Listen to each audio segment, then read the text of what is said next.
My name's David Frank, and I am a dentist and owner of Walden Dental in Northwest Austin in Cedar Park.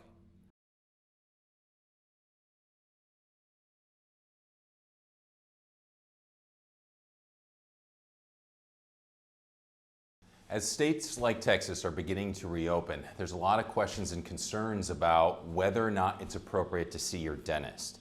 And with the rollout, we need to be very cautious and pragmatic about how we are seeing our patients and making sure that we are staying to the most up-to-date Centers for Disease Control, or CDC, guidelines.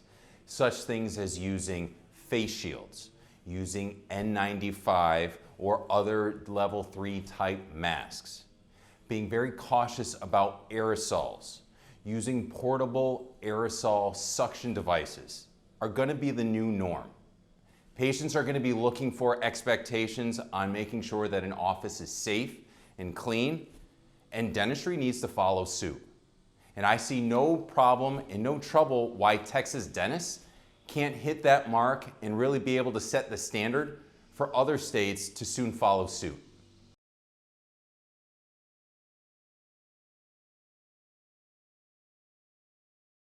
There's ample reason and concern about whether or not the curve is truly coming down with COVID-19.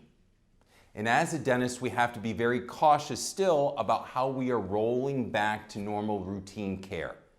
A unique feature in dentistry is that we are obligated to take blood pressure and other vital screenings for every patient during their dental visits, regardless of what the appointment is for. The reason with that is that we often know folks are more likely to come to their dental appointment than they would for a medical appointment. An interesting feature of that is, could we somehow as dentists also help participate with being able to screen patients, being able to conduct certain entry-level tests to identify what other folks who are asymptomatic could be carrying, to help our national figures get even more under control and help our nation do everything it can to not bring another resurgence back in August or September like some predict.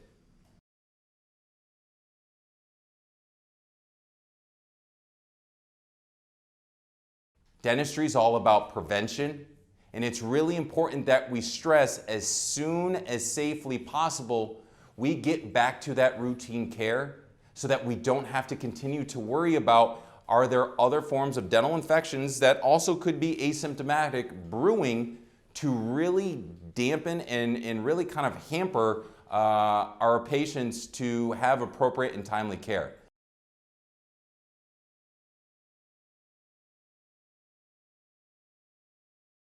Most people are constantly thinking and even worrying about what is their new normal in this time of COVID-19. And bringing it back to the day-to-day home care that you can be doing for your oral health, there's not much that you really have to change. Big things is just keeping oral care top of mind still. Brushing twice a day, 2 minutes for each time you're brushing. Flossing, yes, we still need to floss even during COVID-19, is going to be extremely important.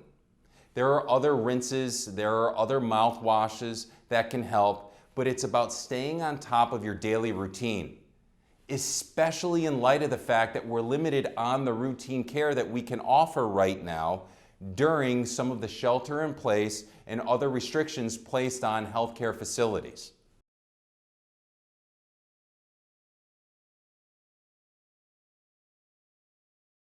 There's still a lot of uncertainty with COVID-19, and some of the most urgent uncertainty is who actually has the disease, who is asymptomatic, who could be spreading to others, what is the likelihood of this curve going down, and more importantly, are the tests that we have nationwide adequate enough for us to really have a good handle on these numbers?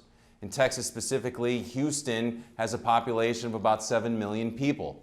Of that, only about 13,000 are actually confirmed cases. That's quite a disparity in the numbers.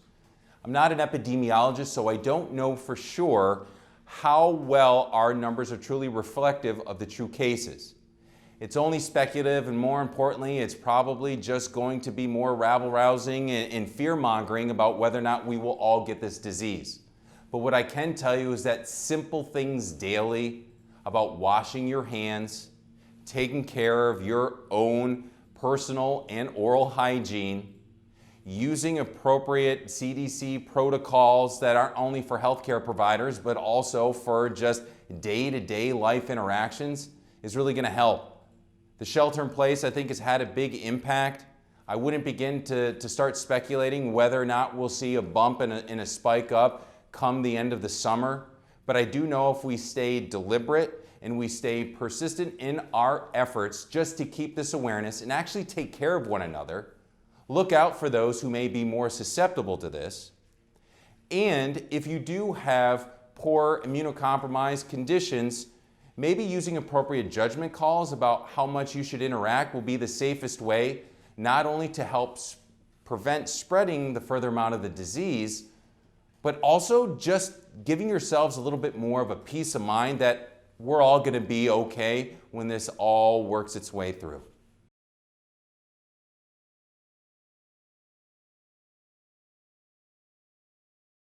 As a healthcare provider and a dentist specifically, I'm often asked about what is my personal biggest concern about COVID-19 and its impact on dentistry. And frankly, that comes down to how long people are having to wait to come to the dentist. The longer we wait on preventive care, the longer we wait on the timeliness of our routine visits, the more likely dental disease will progress.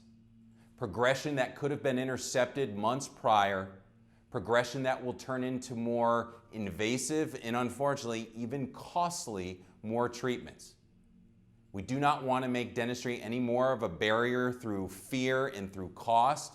And my concern is the longer we continue to wait with allowing patients back in for their routine oral health, the more damage that may incur in their mouth as a result.